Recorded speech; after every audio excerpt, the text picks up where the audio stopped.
All right, welcome to the NFC B special day and time. Right after the Cowboys loss to the 49ers, talking about the divisional round. We had three teams alive. Now we are down to one. Shout out to my guy, Cool McCain, for hopping on. What's going on? Oh man, at least we know who we playing now. It's time to get ready for another week and try to keep the whole division on our back, baby. Yeah. Y'all it. That's it. Y'all riding for the rest of the teams. So man, what a game that just ended.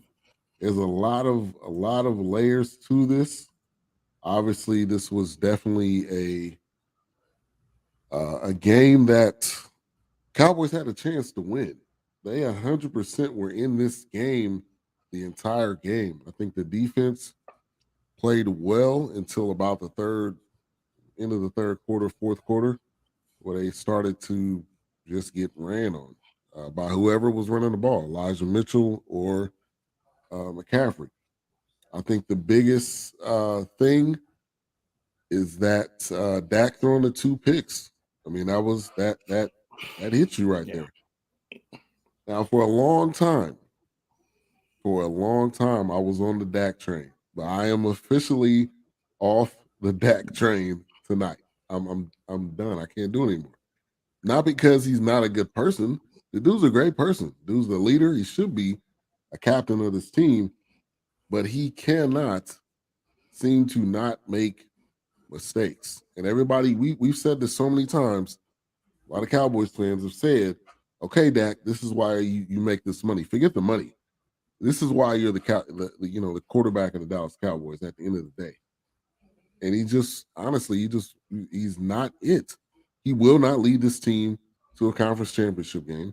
He will not lead this team to a Super Bowl. And that's just the real. I'm not one of those people that's gonna burn my jersey or whatever because I got a Dak jersey. But I do wish I would have got a Parsons jersey though. I do wish I would have got a Parsons jersey at this point because Parsons plays way at a way higher level than what Dak should. There's give me your thoughts, cool. So man, I can identify how you're feeling. I had one quarterback, Carson Wentz, who, a lot of people were so high on and loved so much, but when it came time to actually win the games and help us, progress within the playoffs, they weren't there.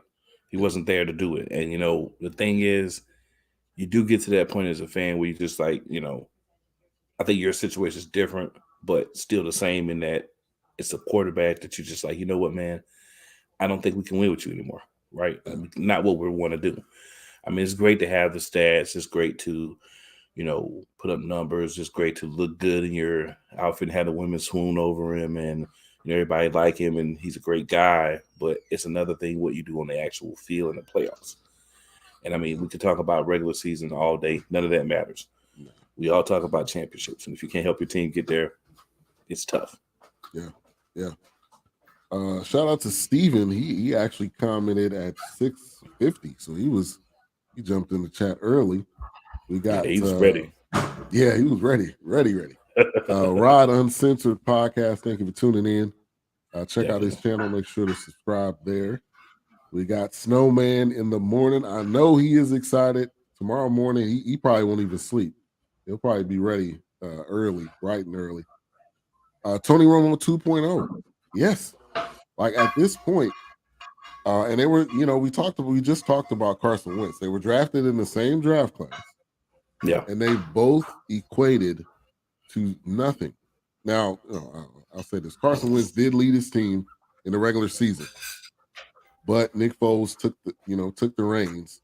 I don't know how Eagles fans feel about that. Do you give that credit to Wentz, or do you give that credit to Foles? I got to give them each like a 0.5 of the credit, right? Okay. I don't think either can do it without the other. Because I mean, the argument I always say is people always want to those Wentz lovers, right? Those guys that still want to be, but I always call them Wentz sexuals at this point. those guys who just want to kind of hang on his jock strap and love Yeah. all of them. He did have a great time when he was playing, right? The 11 games that he played. But you can't win a season or a Super Bowl in 11 games. So you can't give him all the credit because he didn't go through the difficult part, which was the playoffs, which was the Super Bowl. But we'll have 11 wins when he comes in. Nick Foles probably doesn't take us to the playoffs. So I think you have to equally give them both the credit. But Wentz has showed us since then that he shrinks in big moments. So the best thing for us getting the Super Bowl was probably him getting hurt. And I hate to say that, but yeah, you're right. Got to be honest. And honestly, I think his injuries, I think that messed up. I think that kind of killed his vibe. I think that just messed his mojo up. And I just think he was never the same after that last year. So let's see. Dak is not it. I've been saying it since Dak was drafted. You have up until about 30 minutes ago, I thought Dak was the guy, but he's not. He just can't. If anybody watched this game, the fact that he was looking down wide receivers, all the corner has to do is jump the route. It really should have been 4 picks in this game because Greenlaw almost had a pick, which would have been 3, and then there was another play where it bounced off of I think one in the air, just kind of hung in the air. Right. That one just hung in the air for minutes. So yeah, he's not the guy. But the problem is the organization. I'm gonna take this page out of your book until the season starts again. This Arlington football team, they will not make a change now unless something drastically changes in their thought process. I don't see them making any type of change anytime soon because they're scared of it. Shedeur Sanders to the Cowboys 2025. I don't know about that. I would love. We need a change now. And no, it's not Cooper Rush. If somebody comes on there and says Cooper Rush, he wouldn't have did any better. Yes, he did great in the regular season and that small sample size, but against this 49ers defense, he wouldn't have did any better.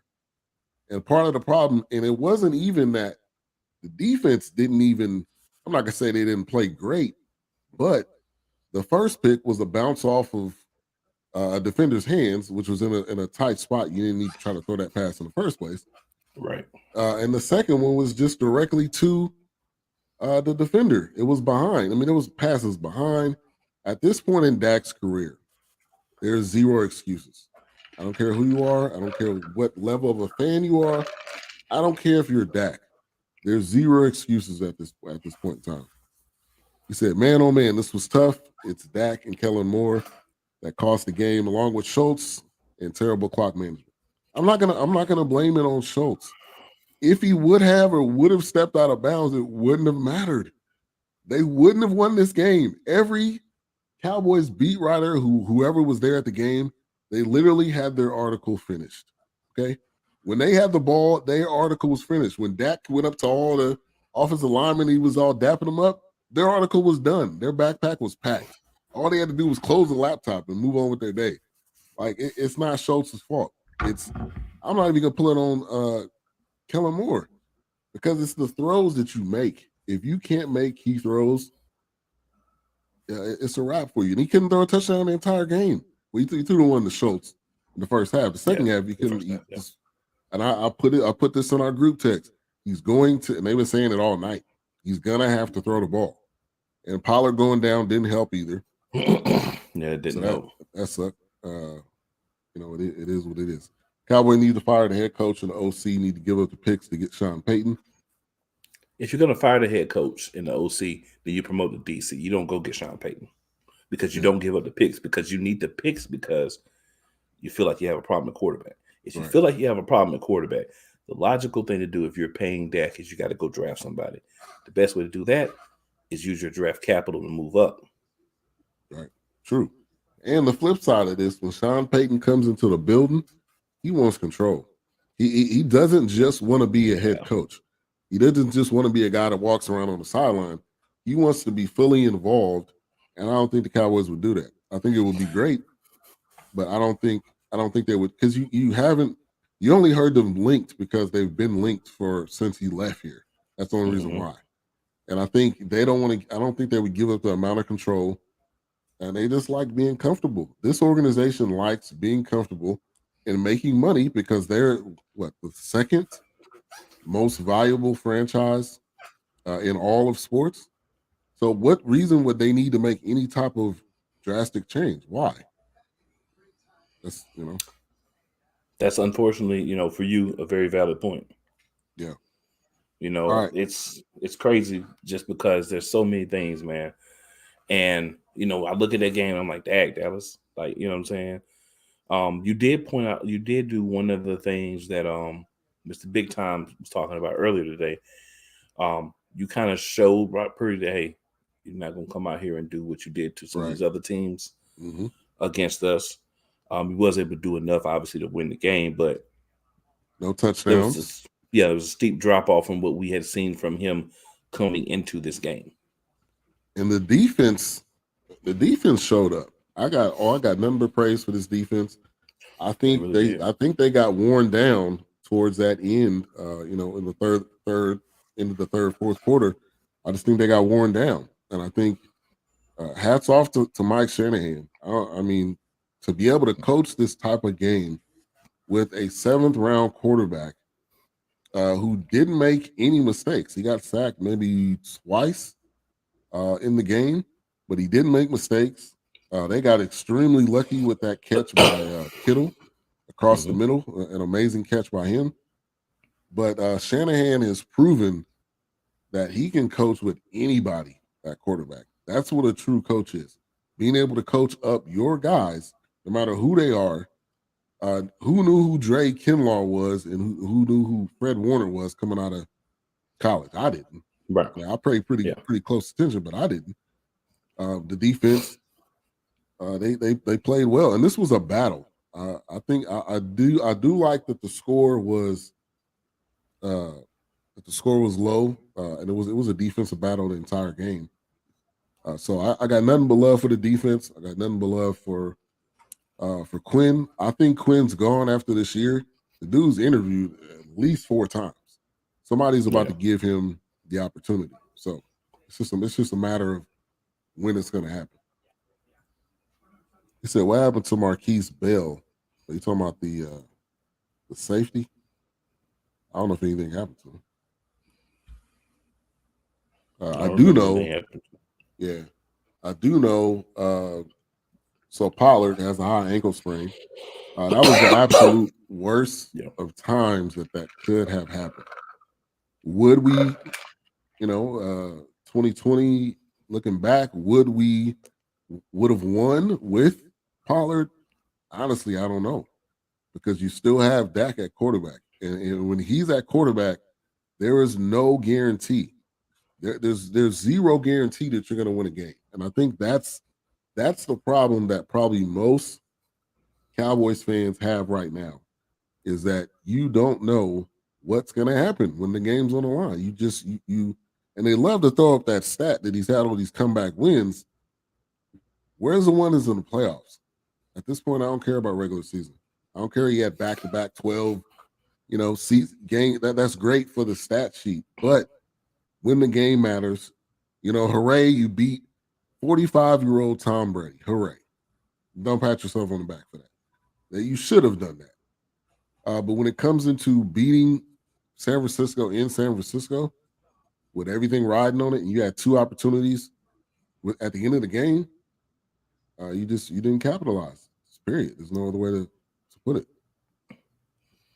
Yeah, Appreciate you for that's tuning true. in. Definitely, Latina. Thank you for tuning in as well. It's just crazy because you know I know you, so I know you're not one of these. But a lot of people, as soon as y'all beat Tampa Bay, it's like, oh, this is the team of destiny. They about to win the Super Right. Bowl, and I'm like, y'all ain't even got past the second round yet. How No. about we all relax? Right. Right, Eagles fans, Giants fans, all of us just relax because you still got other games to play before you get to that point. Right. Right. I think that's we as a Cowboys fandom, we drink the Kool-Aid way too soon. We Yeah, get too high on one positive thing when we had a rocky season the entire season, up and downs. I've said this before. Winning that close game against Houston, throwing a pick six against Jacksonville, limping into the playoffs, losing horribly to the Commanders with Sam Howell at quarterback, and then you just think the switch is going to come on. Like it don't work that way. It don't work that way in most situations. I should say. Sometimes it may. Let's CeeDee Lamb at 10 for 117. Rushing, we had 10. What really once Pollard went out, I'm like, Zeke's not gonna be able to go back in time and become Ohio State Zeke. Those days are dead and gone. That's the reason why they only put him in for short yardage. That's the reason why they only put him in on goal line. I wanted to see a little bit more of Malik Davis. I thought they would, but I thought they would have went to him. Yeah, but they just didn't. So, but this season is over. We're looking at the contract real quick. This is Dak has his next year he'll get 31 million, and then he's got 29 million in 2024. I mean, at this point, I guess you just ride it out. But just know, Cowboys fans, in the back of your head, we're not winning anything. It's just not gonna happen. I don't care how you want to slice it, how you want to get excited about it. Just watching the regular season, you could tell that it wasn't going to be enough when it came to playing a big dog team, and we were in this fight. That's the part that is still amazing me, that we were in the fight the entire game. But the minute they got the lead, a 7-point lead, I knew, okay, they're not going to be able to come back, and so it is what it is. Yeah, I mean, you always have the possibility. You look at one of the teams that are quarterback needy, that you may be able to flip him for some picks. So you always have that possibility. But like you said, you may do better just ride it out for the next 2 years, and then you get all the money off the books, no dead cap, and you can either bring in somebody and start developing them, or whatever guy you want to draft at that point. I was real proud of everybody going into the weekend, right? I mean, I knew possibilities could happen. I knew that at least one of us would advance because two of us were playing each other. But it still doesn't mar the good season that we had, right? Yeah. Commanders almost got in the playoffs. They let us down, of course. They are the Commanders. The Giants got in. Nobody expected them to be where they were at. That. True. Yeah. And us and you guys, they did expect us to be in the playoffs, but to get out and for you guys to get the first win you've had in a while, and a road win too at that. Yeah, against Tom Brady, that was big too. So there was positives that happens for everyone. Obviously, we're still in it, so it's easier for me to say that, because I still I get that. But no, just looking at the division as a whole, though, not necessarily like my own team, but just the division as a whole. Yeah. From where we were sitting at this point last year, with me and you guys in the playoffs, and both just getting unceremoniously bounced in the first round, real quickly, to where we were at this year, a drastic improvement. And I agree. Hopefully we can continue. Hopefully we can beat this 49ers team. It's not going to be easy, but I did say that I felt that you guys would be in the game. I did pick San Francisco to win, but I did feel like you guys could keep it close, and if you keep it close, you always have a chance. Yeah. It just didn't quite work out, but like you said, Pollard's there. You never know; it could be a different story because, you could throw the ball down to him as a relief valve at sometimes. Right. And Purdy almost had a couple of interceptions himself that he's really gratefully he got away with. Yeah, and Trayvon Diggs almost had one. Hit him right in the hands. I was in the red zone too. I really hoped he would have got that one, because that could have completely flipped the game. But I think the most important thing for you guys is that this team can be beat. Brock Purdy is a 7th-round quarterback. He is only human, and this team can be beat. And I think you guys will beat this team. I think you're more of a complete team than we are. Obviously, we've talked about it. The two wide receivers, the defense, the corners. I mean, really, it's just going to be up to being able to kind of outsmart Shanahan, because just the play, the motions and the moving. I mean, if you're on the field, I'm sure you got to be like wondering what's going to happen. It's almost like a Russian roulette. You don't know if you want to go this way or that way because it could kill you either way. So Yeah. I think you guys have definitely got a great shot. I think you will definitely represent the division. But the entire game, I was thinking to myself, man, this team can be beat if they run into the right team. They'll be beat because to be to 19-12 game. That to me just shows that they can be beat, and I think you guys actually will. I'm gonna give you props there. Well, I hope you are correct, sir. Yeah, I I hope so also too. believe that we can win, and yeah, I've been saying this since the preseason though, so this is nothing new for me. Yeah, Um, yeah, for me, the encouraging thing was that you guys were able to minimize the run, right? true, And we talked about how we were two teams that up until the playoffs we did not do very good with the run. We true. did a lot better with the run in his past game against the Giants as well. So I think seeing some of the things that you guys did will help. Also, we do a lot of rushing with just our front four, and then every once in a while we may send one guy on an exotic blitz. So I think that's going to be quintessential to a victory. Yeah, But the biggest thing is going to be if Jonathan Gannon gets his head out of his rear end for a game and actually calls a great game as a defensive coordinator. That's what we're going to do. We're going to need a lot more man against you guys. Um, we're going to have some guys kind of more than likely have to play out of position. yeah, If we could sit Reed Blankenship, put Chauncey Gardner Johnson at that safety spot, and then bring in our missing the one player that we are missing, who was very important to us. If we had him, then that would make a big difference. But right now we have Chauncey Gardner Johnson, who has to play that third corner slot, which he can do. But Blankenship, while a great has looked great when he's played, he just doesn't have that same. He doesn't have that same ability to be the interception guy, the guy that has a good hands that can get the interceptions as well. That's something you have to develop. I feel like over time when you're a young guy.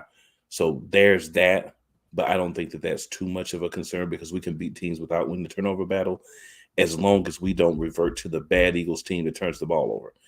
And right. that really hasn't happened much. So that's some positives to look at. San Francisco definitely is a beatable team. A lot of people said this weeks ago that it would be us and them in the NFC Championship game. I've had people all day saying, "Oh, the 49ers and the Bengals are going to be in the Super Bowl," and I'm like, "Oh, whoa, whoa, whoa, whoa, whoa, not so fast." Yeah, whoa, slow down. Yeah, yeah, You still got Patrick Mahomes over there too. yeah, hold your mule over here, because Yeah, they're like, and then Chiefs fans are like, you know, the best quarterback in the league. You're just gonna write him off, and I'm like, "Oh, you're just gonna write off the most improved player in the league?" right, Nobody right. wants to respond to that. Yeah, They just, nobody want to respond to that. yeah, it's just Yeah, crickets on that. That's okay. right, right. Yeah, his development has been key to us being where we're at. If Max. Jalen Hurts, If he didn't get to this point, yeah, who knows what the season would have been? yeah, and AJ Brown's been a huge part of that. Calcaterra, Stoll as backup tight ends, blocking, coming in in jumbo sets have been a big part of that as well. We've had a lot of different guys just step up, and that's what reminds me of 2017. It's not one guy. You can't just say Jalen Hurts. I mean, Jalen Hurts is the difference maker, but he doesn't play defense, right? And even in the games where he didn't play, we did pretty good defensively. Us and y'all had a shootout for all intents and purposes. Yeah, But if we have Hurts, I feel like, it may have been different. I can't say 100% sure it would have been different, but it may have been different. But at the end of the day, you can't win every game. But true. we just need to make sure that we're ascending at the correct time. I think one thing that no one has talked about San Francisco is they're 12-0, right? Yeah. So this means their hot streak started a while ago. Right. It's about time for them to cool off. Yeah. And I think we saw today that they may not be as hot as they were 3-4 weeks ago. And that was one thing I was telling one of my friends was that Brock Purdy, sooner or later he's gonna throw a pick. Sooner or later he's gonna make a mistake. Now he didn't necessarily make that mistake as far as throwing an interception in this game, but I do think he looked more more human and not, superhero like, like people were starting to crown him. He didn't have any touchdowns. He got sacked 2 times. Um, I think the big thing was the running game though. They ended up with 113 yards to 76 of Dallas. But that really came in the second half, and we just Yeah. weren't able to stop them. So I think for you guys, be able to consistently stop the run and not allow them to get any large gas runs. I think that'll make a difference. Yeah, I think it's scoring every time you have the ball, attempting to Yes, score, whether it's 3 or whether it's 7. right, Because if you can pile up the points on them and force them to have to then abandon the run game to an extent to right. try to get back into the game, you can make them more one dimensional. That's true. We And that want Brock Purdy to throw 30, 40 times. That's what we right, want. exactly.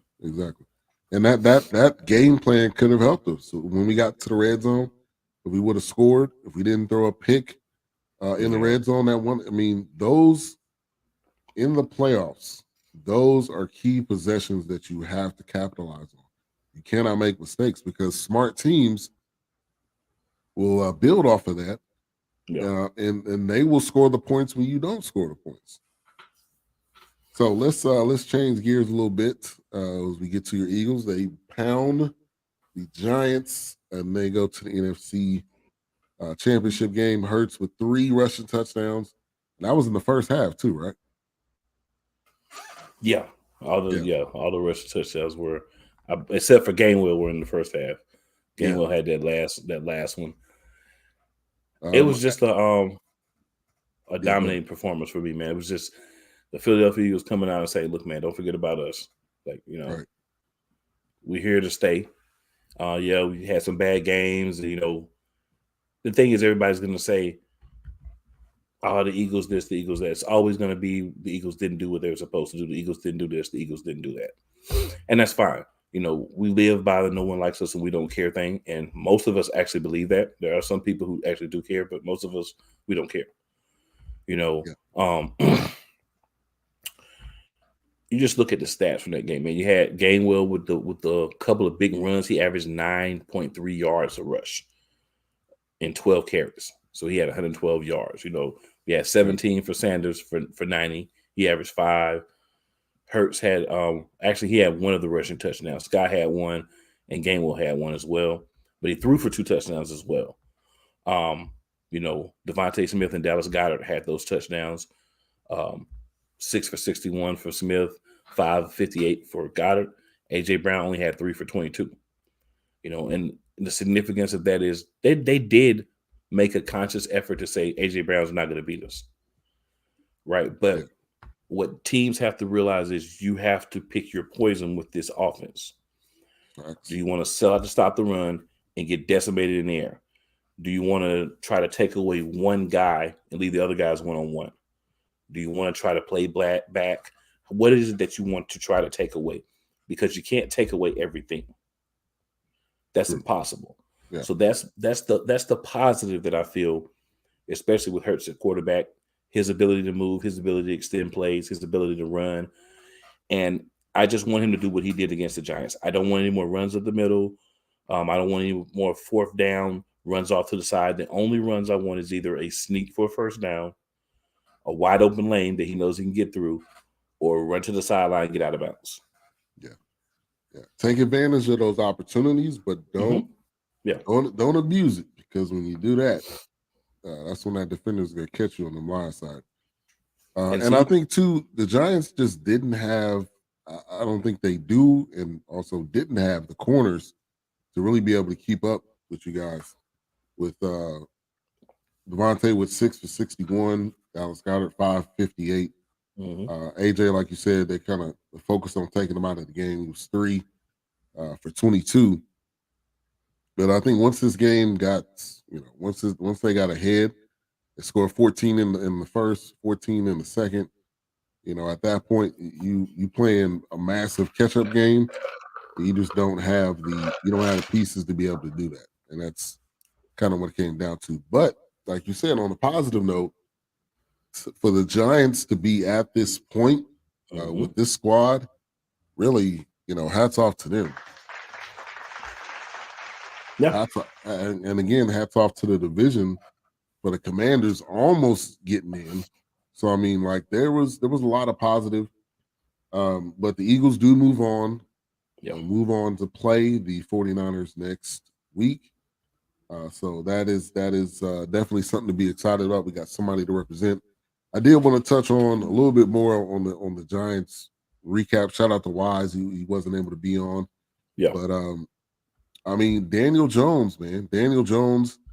To have a healthy Saquon the entire season, that alone is amazing by itself because he Massive. really has not been able to do that.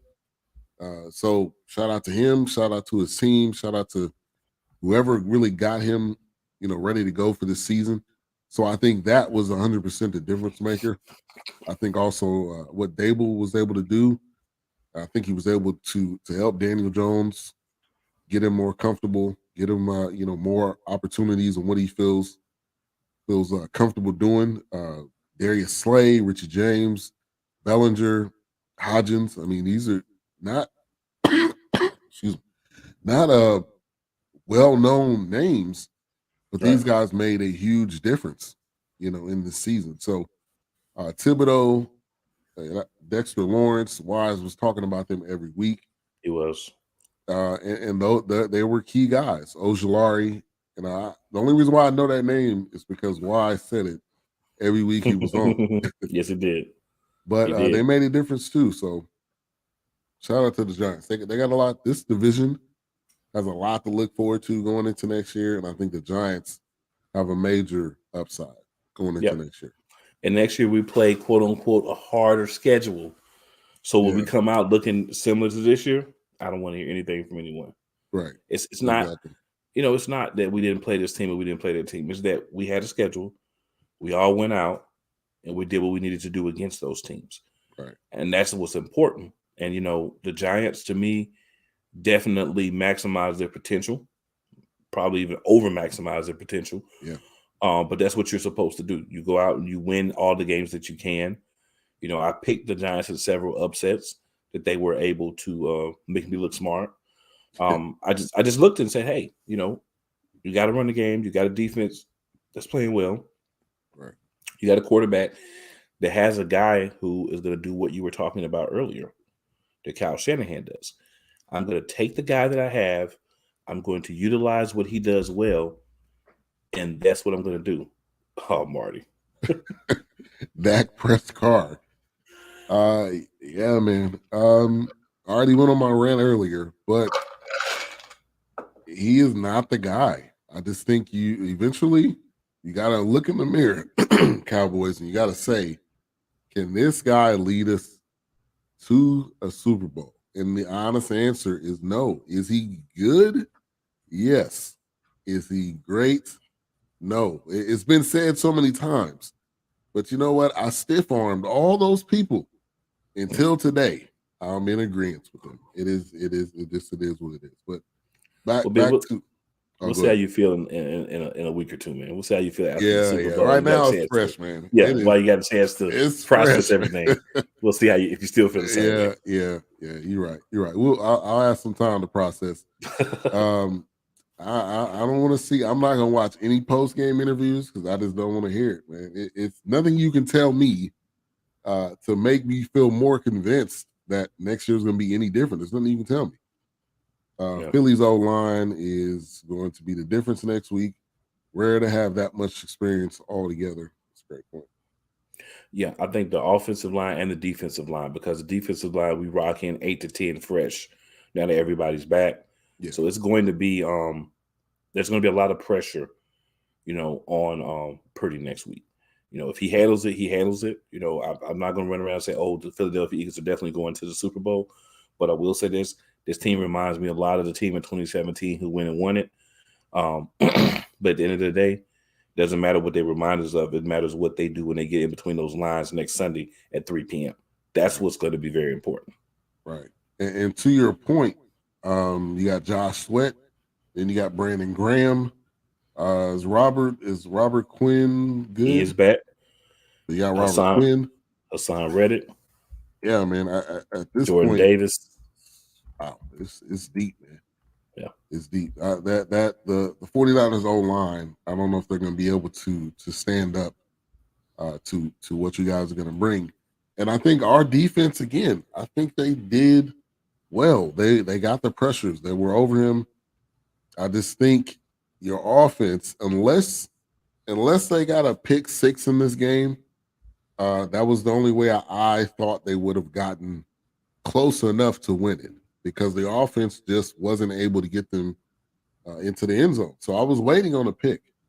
Because that, I think, was going to be the difference maker and the possible upside for us. We just weren't able to get that, the interception. But the defense played, again. If I was on that defense and I go into that locker room, they're going to have to hold me back from Dak, man. I would be pissed, man, because we did our job. We did our job for the majority of the game. And when we put the ball in your hand, you just could not get the ball in the end zone. Excuse me. Yep. And if go ahead. you are ready for the game next week, there's one name that you need to watch on the injury reports for this week, and that's Avonte Maddox. Because what I can tell you is, and you know this from the games that we played, y'all, Avonte Maddox is a difference maker at that third corner spot. Yep. That is the only guy that's missing. We got Brandon Graham. We got Javon Hargrave, Milton Williams. We didn't mention them while we were mentioning all the guys. We didn't even mention Fletcher Cox. That's how deep we are. Linval Joseph, and Ndamukong Suh. These are all linemen. So we're going to flush out solid 10 guys, really, that could play defensive tackle or defensive end. Yeah. And the thing is, I'm not saying that they can't handle the pressure, but I'm saying that they better be prepared for that pressure. And then on the other end, their defensive line is very impressive as well. They lead the league in turnovers. We lead the league in sacks. Yeah. You think about, if we didn't have the injuries that we had, we were dominating turnovers earlier in the season. Almost all those guys are back now. So I'm just hoping we can, win that turnover battle, because I think that's what really hurt you guys tonight, the turnover battle. You have to be able to win a turnover battle in the playoffs, and like you said, if I'm a defense, I might want to have a little prayer session with Dak Prescott, once we, at some point between now and when we clean out our lockers, we need to have a little prayer session with Dak Prescott, because you expect more from a guy that's getting paid the money that he's getting paid. You just have to be able to win. It can be ugly, it could be terrible. Right, exactly. You just have to find a way to win. You could throw the 2 picks in the first half. In the second half, if you end up throwing 2 interceptions, nobody's gonna say, oh, Dak threw those 2 picks in the first half. They're gonna say he bounced back in the second half, and he just couldn't do it. And I think, the thing that I think probably pisses off most Cowboys fans is that the dude is not a bad guy. If he was like if he was like Jay Cutler or somebody, then you could just hate this dude. But I think a lot of people don't necessarily have that hate for him, because the dude comes to the stadium, he comes ready, he can bounce back from injuries. But I think when the game's on the line, this was almost a split image from last year. Besides the clock management was just as horrible as it was last year. And at the end of the game, for me, I'm not one of those that are like, okay, we got 51 seconds left, we got a chance to win this. I'm a realistic fan, and I knew we weren't going to win it. I mean, that play we did at the end of the game, it looked creative, but as soon as you pass the ball to somebody, the linebacker or the corner, I think that was Jimmy Ward, was all over it. So what were you expecting to do? So I just think the Cowboys got a lot to think about going into this offseason. Again, it's another, divisional round loss. Yes, you did win a road game, so you can be a little bit excited about that. But the majority of Cowboys fans are, Super Bowl or bust. or even conference championship. At least it's At at least the least conference championship. Yeah. get there. Yeah. But again, if any fan or anybody has watched these Cowboys games this entire season, you knew it was a little rocky. You knew that it wasn't.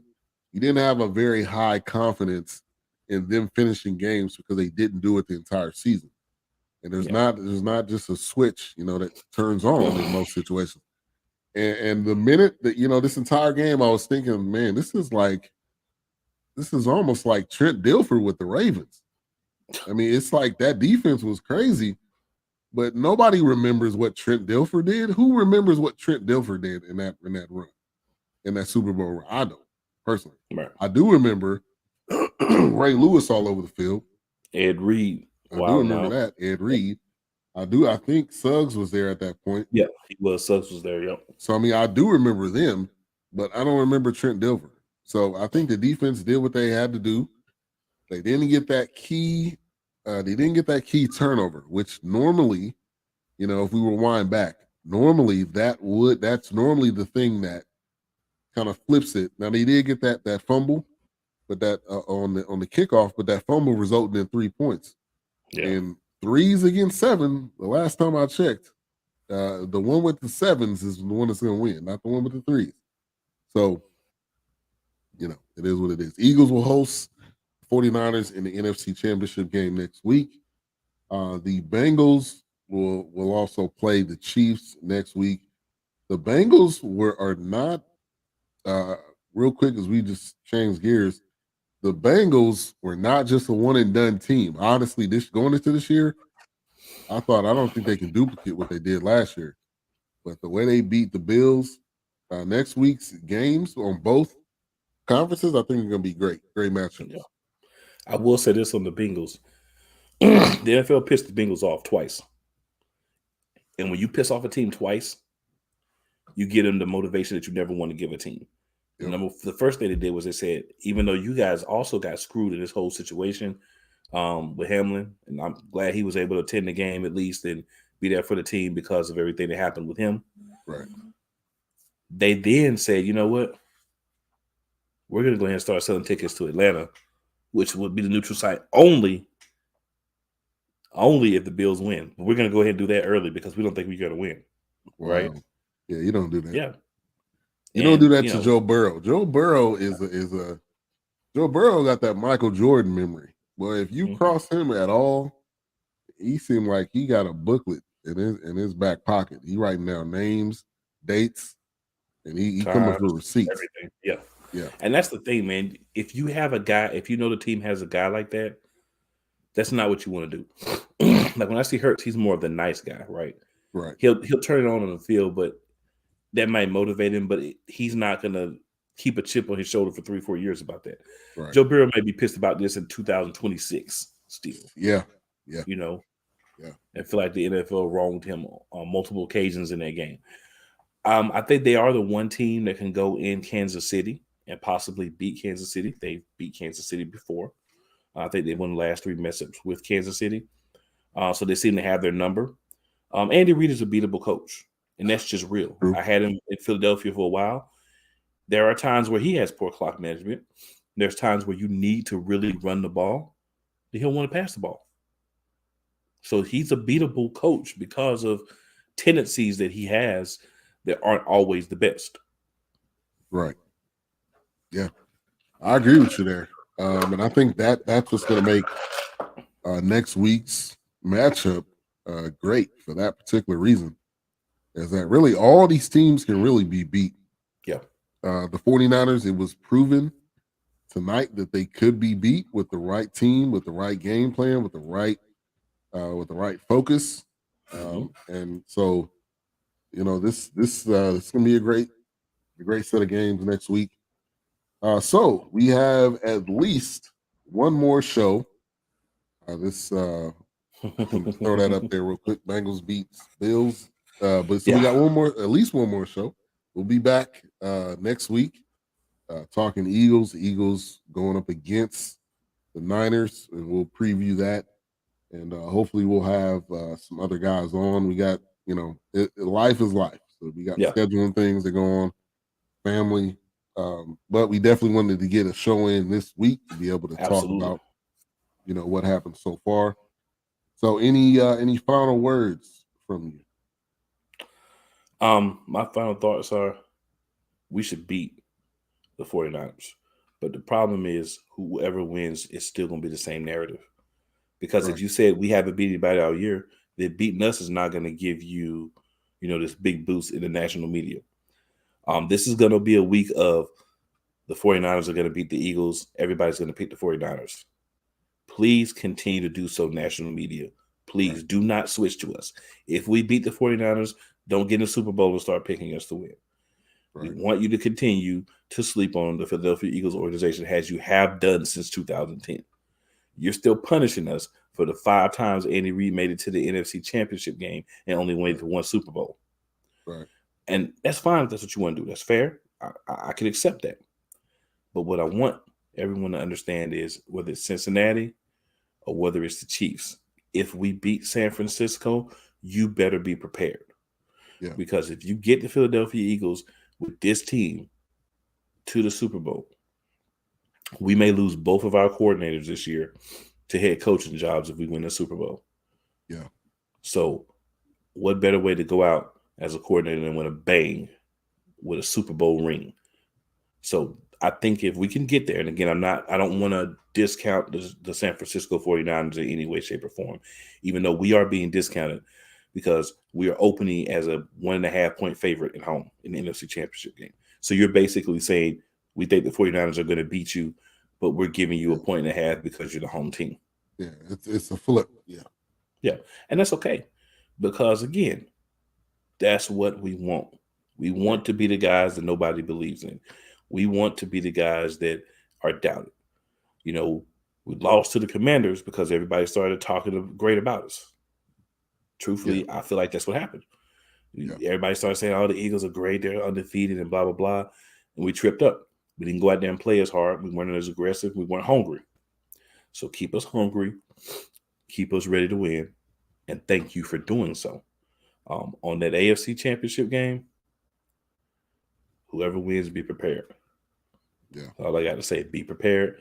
In Vegas, it's gonna get ugly. yeah. And I think that would have been the same if the Cowboys would have won this game. They would have said, "Oh well, it's Brock Purdy. He's a 7th-round quarterback. That's what you're supposed to do." Which I think you guys may end up getting that same narrative, even though Yeah, everybody's on the Purdy train. All these games that they've won, I think that's what the narrative is going to end up being. But definitely, my final thoughts. I think a great weekend of games. If I wasn't if I wasn't a Cowboys fan, I would have said, "Wow, this was a great game." But because I'm a Cowboys fan, this was a horrible ending to a great game. But coming up next week, we got some exciting games. Uh, Shout out to the NFC East. Um, a great season just for how everything panned out. Mhm. Man, shout out to Heineke, just what he was able to do this season. Should have started him from the jump, man. These guys, I don't care what people say he can't do. His guys play for him. They play for him way better than how they play for Wentz. And so I You can think, see it. yeah, you can clearly see it. So Giants, what they did this year, and Eagles, the last one alive. So we'll be back next week talking about the conference championship games. So thank you guys for tuning in to special date and time. Make Yes, sure sir. to like, subscribe. We're on Shady Sports Network. We're also on BS3 Network. We're on the Play Callers, Eagles Elite. Also, the BS3 Sports YouTube channel just started that. Couch Coach on his Twitter and on Roku TV. So you Yep. can add that on your Roku TV or device. We are on there as well. So we'll see you guys next week. Have a good one.